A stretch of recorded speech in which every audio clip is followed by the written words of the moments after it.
इस सूत्र में 3 प्रकार के प्राणायाम बताए गए।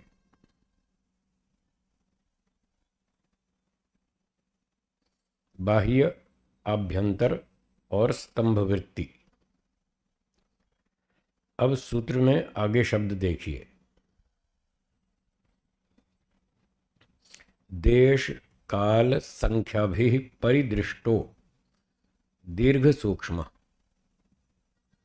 देश काल और संख्या के द्वारा परिदृष्टो परीक्षित किया हुआ। जब देश काल और संख्या से इसका परीक्षण किया जाता है प्राणायाम का, तो ये दीर्घ सूक्ष्म, दीर्घ अर्थात लंबा हो जाता है और सूक्ष्म मतलब हल्का हो जाता है। लंबा और हल्का हो जाता है। ये तो परीक्षण की बात है। संख्या की दृष्टि से तो इस सूत्र में 3 प्राणायाम बताए गए, जिनकी चर्चा सुबह हम विस्तार से कर चुके हैं। फिर भी इन शब्दों को भी थोड़ा समझ लें। इन शब्दों में क्या बात कही गई। देश, काल और संख्या 3 प्रकार से प्राणायाम का परीक्षण किया जाता है। देश का अर्थ होता है स्थान।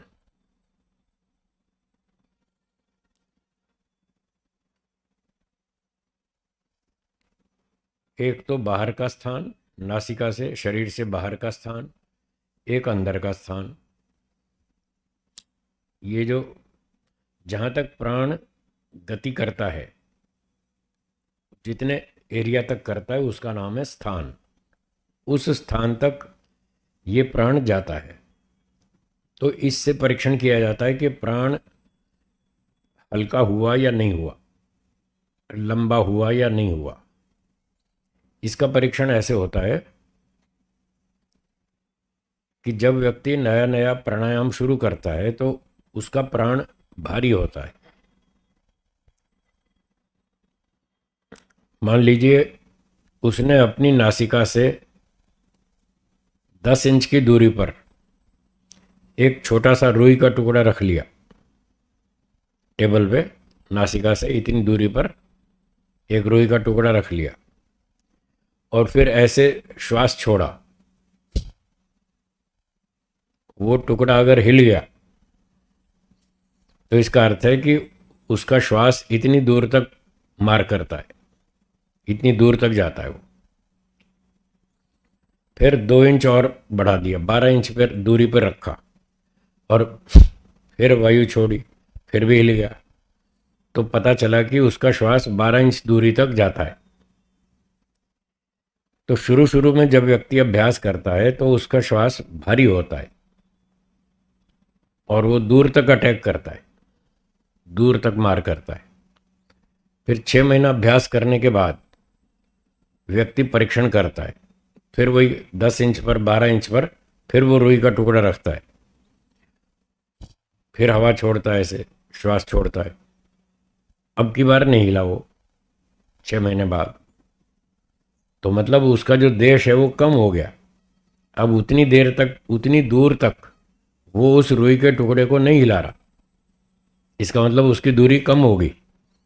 फिर उसने 12 इंच से 10 इंच पे रखा, फिर हिलाया ऐसे श्वास छोड़ के, तब भी नहीं हिला। फिर 2 इंच और कम कर दिया, 8 इंच पे रखा और फिर वायु फेंकी, अब हिला। तो इससे पता लगा कि उसके दूरी जो है, देश की जो दूरी है वो कम हो गई। मतलब उसका श्वास अच्छा हो गया, हल्का हो गया। ये हल्का परीक्षण करने की ये विधि है। अगर वो वायु दूर तक अटैक करती है तो भारी है, यदि कम दूरी तक वो अटैक करती है वायु नासिका से तो वो अच्छा है, वो हल्का है। ऐसे परीक्षण होता है। ये तो हुआ देश के द्वारा परीक्षण करना।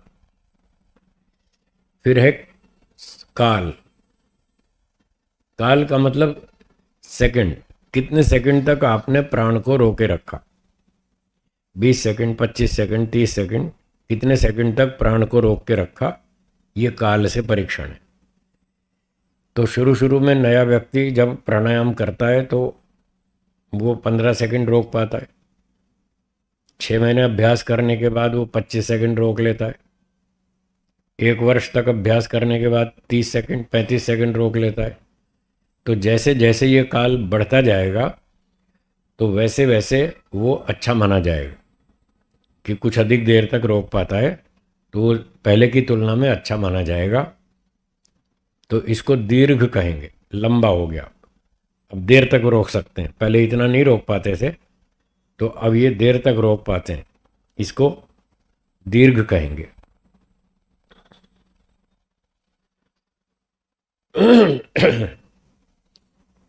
और फिर तीसरा है संख्या। संख्या में कोई ज़्यादा अंतर नहीं है, थोड़ा ही अंतर है, कहने का ढंग थोड़ा अलग है।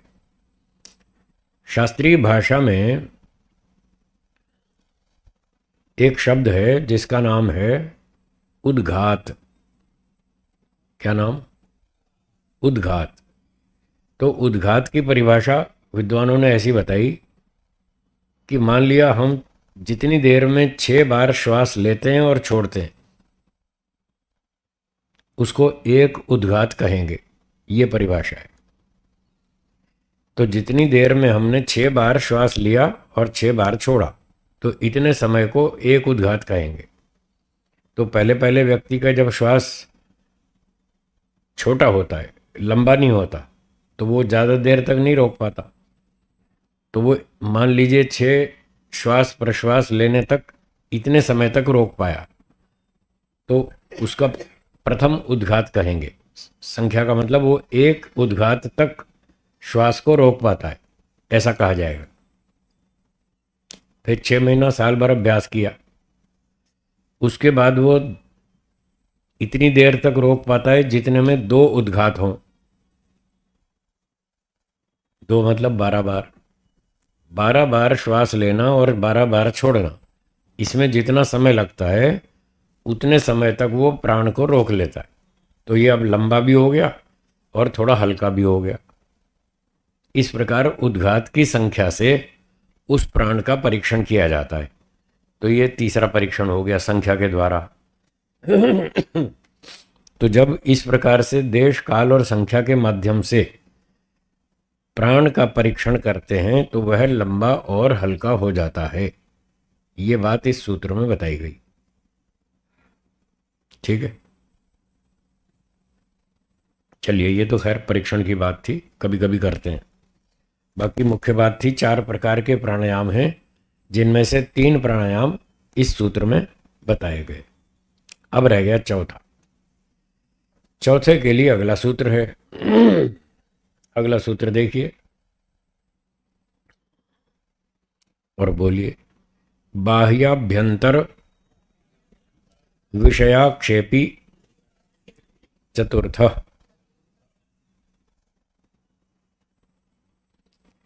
चौथा, जो चौथा प्राणायाम है उसका नाम है बाह्याभ्यंतर विषयाक्षेपी। बोलिए।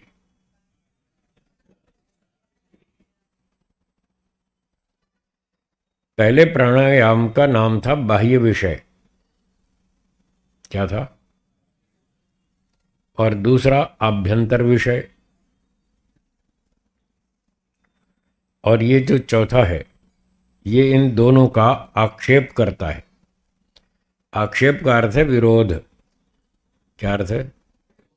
ये विरोध करता है। बाह्याभ्यंतर विषयाक्षेपी। बाह्य विषय और आभ्यंतर विषय दोनों प्राणायामों का ये विरोध करता है। सुबह मैंने बताया था ये कठिन है, और गुरुजी ने कहा था 10 वर्ष तक नहीं करना, ये कठिन है बहुत। अभी इसकी विधि बताऊंगा तो आपको पता चल जाएगा, सुनने से ही पता चल जाएगा कि कठिन है। करना तो बहुत दूर।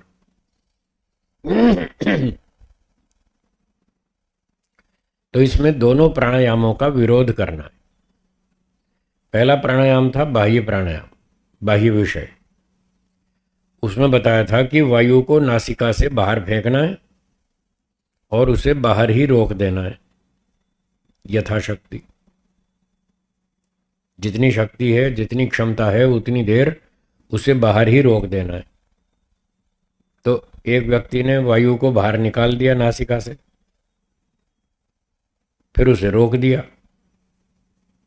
20 सेकंड रोक लिया मान लीजिए, ठीक है।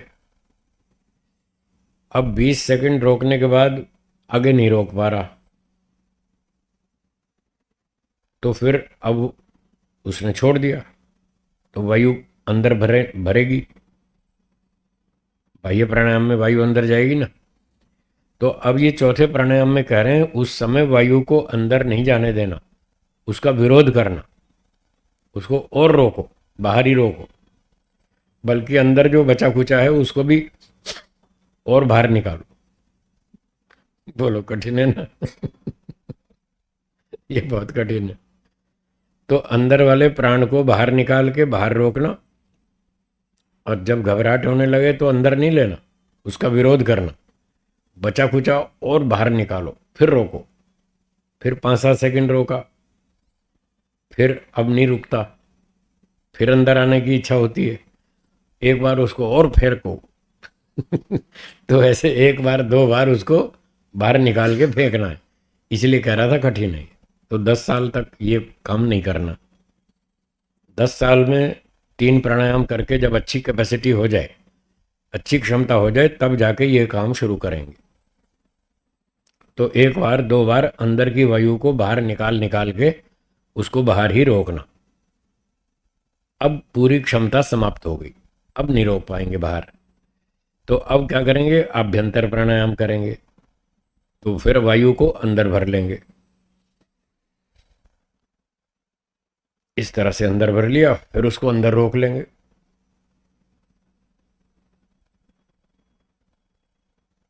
और जब घबराहट होगी तो फिर वायु कहाँ जाएगी? अब बाहर आएगी, उसको बाहर नहीं आने देना, उसका विरोध करना है।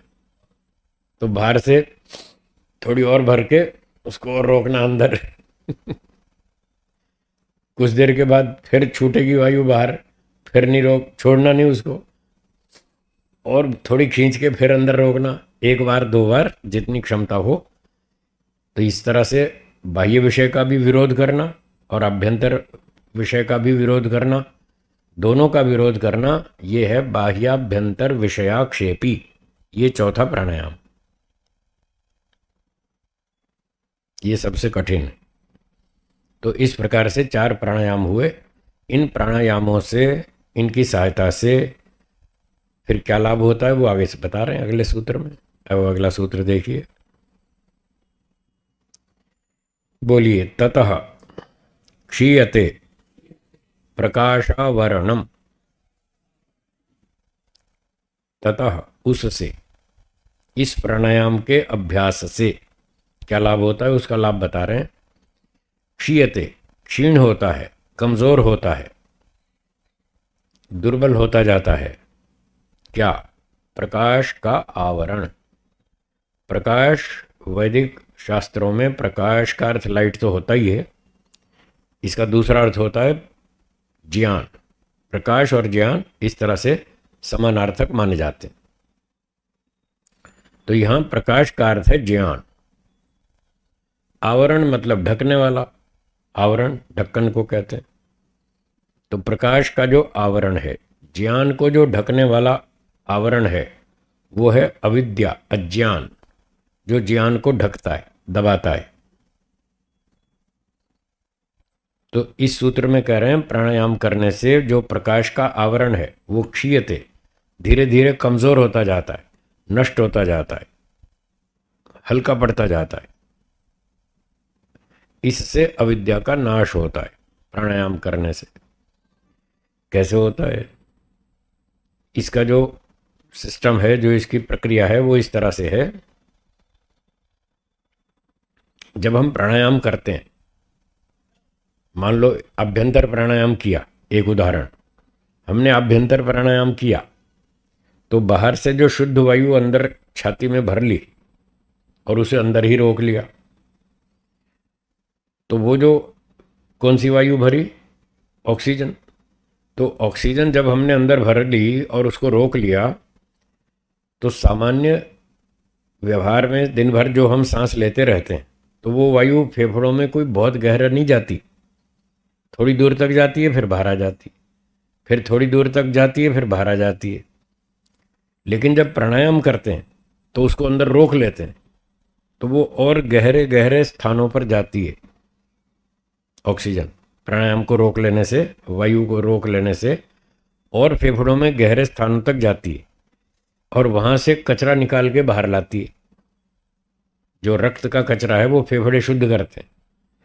उस कचरे को वो ऑक्सीजन बाहर जब आती है तो कार्बन डाइऑक्साइड में कन्वर्ट हो जाती है और वो उसको बाहर फेंकती है कचरे को। इसीलिए तो हम अंदर वायु को ज़्यादा रोक नहीं पाते कि वो अंदर जाके अशुद्ध हो जाती है और वो उससे हमारा दम घुटता है। इसलिए हम उसको तत्काल बाहर निकालते हैं और बाहर से फिर ऑक्सीजन लेते हैं, शुद्ध वायु लेते हैं। तो प्राणायाम करने से हमारे रक्त की शुद्धि अधिक होती है, अधिक मात्रा में होती है। फिर वो जो शुद्ध रक्त है उसको हृदय, हार्ट, वो पंप करता है और पूरे शरीर में पहुंचा देता है और वो पूरे शरीर में जाता है, मस्तिष्क में भी जाता है।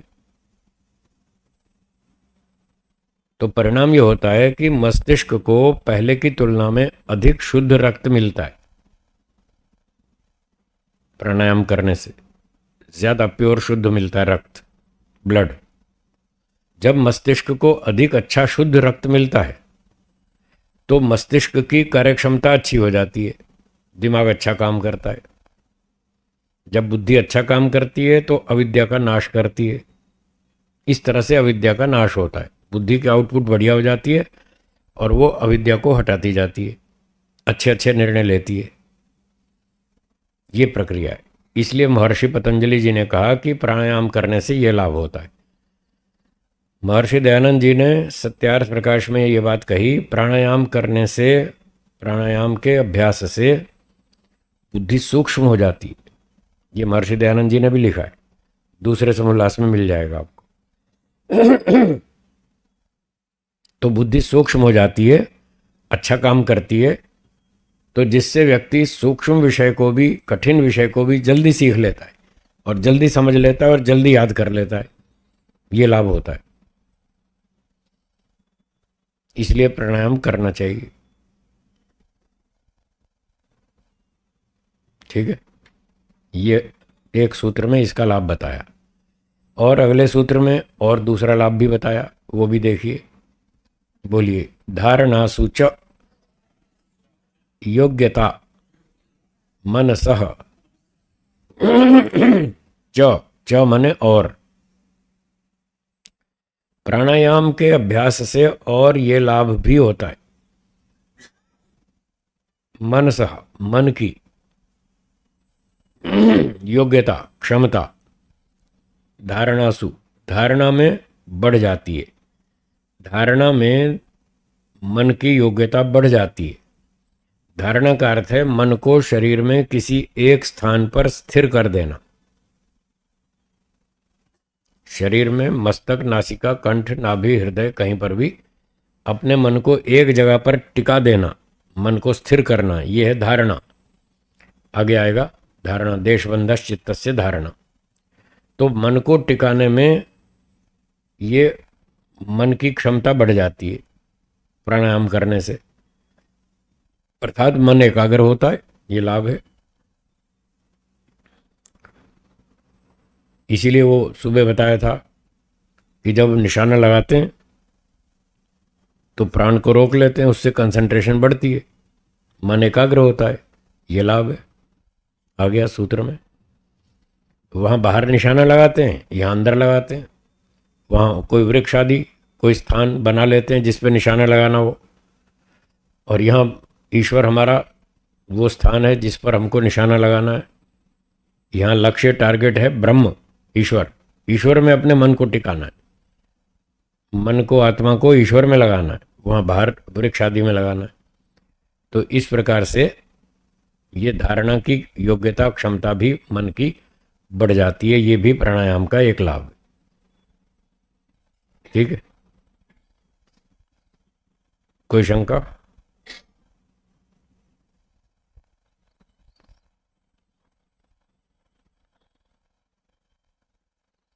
हाँ बोलिए। बाह्य प्राणायाम करके दिखाएं?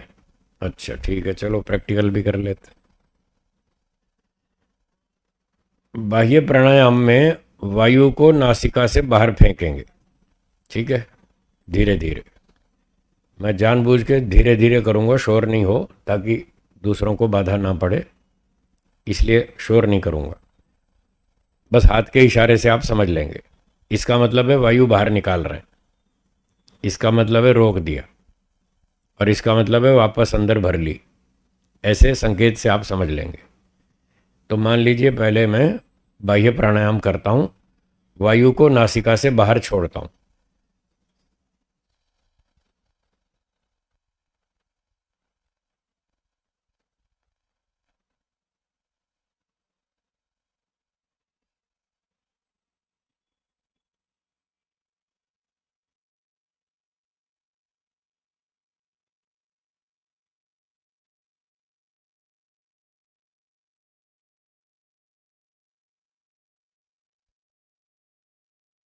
इस तरह से पहले बाहर निकालना, फिर उसको बाहर रोक देना, और फिर अंदर भर लेना।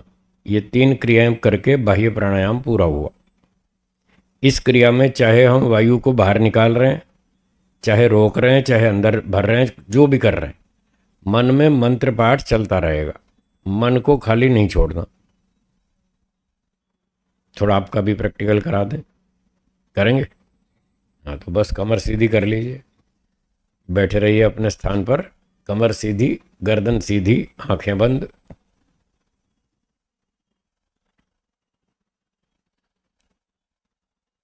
अब क्योंकि मंत्र पाठ भी करना है तो वो आप नहीं करेंगे, मैं करूँगा। थोड़ी आवाज़ बढ़ाना, आवाज़ थोड़ी सी बढ़ा दी। ओम ओम ओम ओम। हाँ ठीक।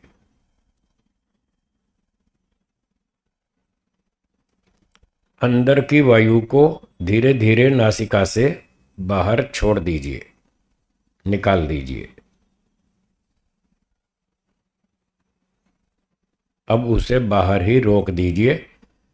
मन में मंत्र पाठ चलता रहेगा, मैं आपकी सहायता के लिए बोलता हूं, आप सुनते रहिए। ओम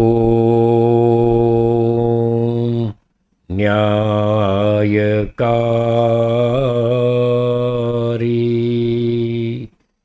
हे ईश्वर, आप न्यायकारी हैं, हमें भी न्यायकारी बनाइए। घबराहट होने लगे तो श्वास छोड़ दीजिए।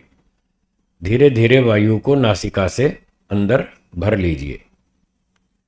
पूरी वायु छाती में भर लीजिए। अब सामान्य रूप से 8-10 श्वास लेंगे और छोड़ेंगे, लेंगे और छोड़ेंगे, जैसे सामान्य रूप से दिन भर में श्वास लेते छोड़ते रहते हैं। उसी तरह से 8-10 बार सामान्य श्वास लेना और छोड़ना। मन में मंत्र पाठ चलता रहेगा, मैं आपकी सहायता के लिए बोलता हूं, आप सुनते रहिए। ओम आनंद।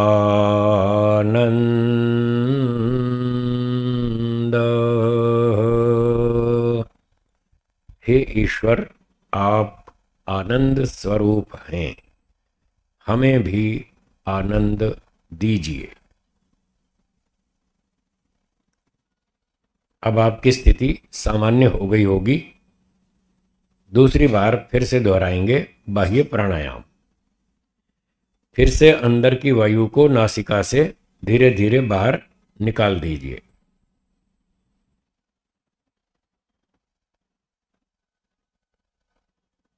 बाहर ही रोक दीजिए,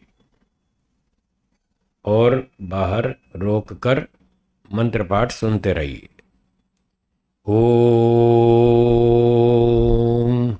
न्यायकारी।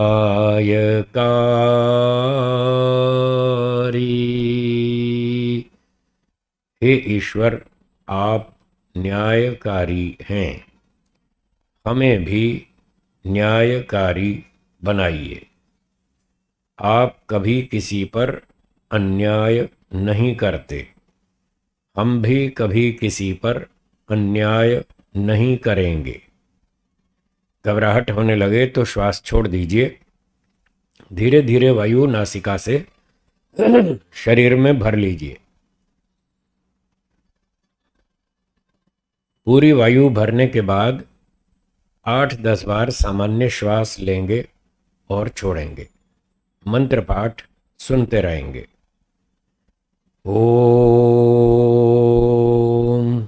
न्यायकारी।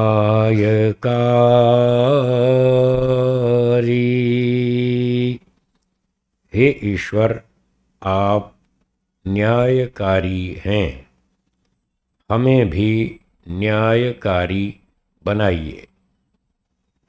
आप कभी किसी पर अन्याय नहीं करते, हम भी कभी किसी पर अन्याय नहीं करेंगे। अब श्वास की गति सामान्य हो गई। तीसरी बार फिर से अभ्यास करेंगे। फिर से वायु को नासिका से बाहर छोड़ दीजिए, धीरे धीरे निकाल दीजिए।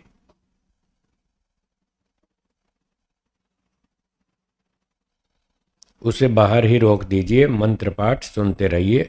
ईश्वर में अपना मन लगाने का प्रयास कीजिए। ओम आनंद।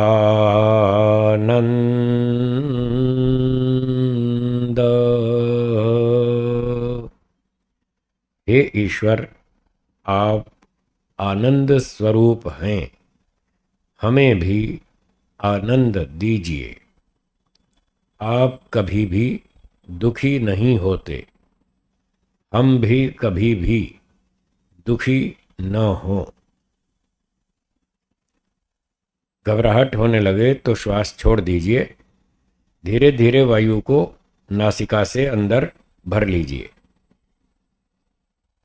3 बार प्राणायाम पूरा हो गया। अब आगे सामान्य रूप से श्वास लेते रहेंगे और छोड़ते रहेंगे।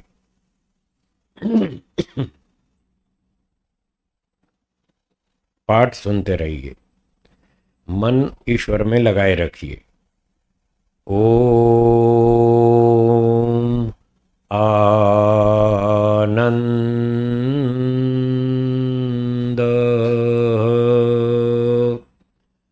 हे ईश्वर, आप आनंद स्वरूप हैं, हमें भी आनंद दीजिए। आप कभी भी दुखी नहीं होते, हम भी कभी भी दुखी न हों। इस प्रकार से प्राणायाम का अभ्यास करना चाहिए। दोनों हाथों को थोड़ा आपस में रगड़िए। 4-5 बार हथेलियों को आंखों पर घुमाइए। थोड़ा पलकों को सहलाइए। हथेलियों से कप्स बनाकर आंखों को ढक लीजिए। हथेलियों के अंदर ही धीरे धीरे आंखें खोलेंगे और धीरे धीरे पलकें झपकते हुए हथेलियां हटाएंगे, ताकि तेज प्रकाश आंखों में चुभे नहीं।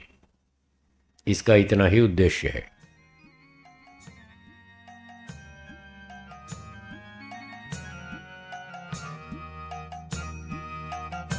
ये था प्राणायाम। ठीक हो गया।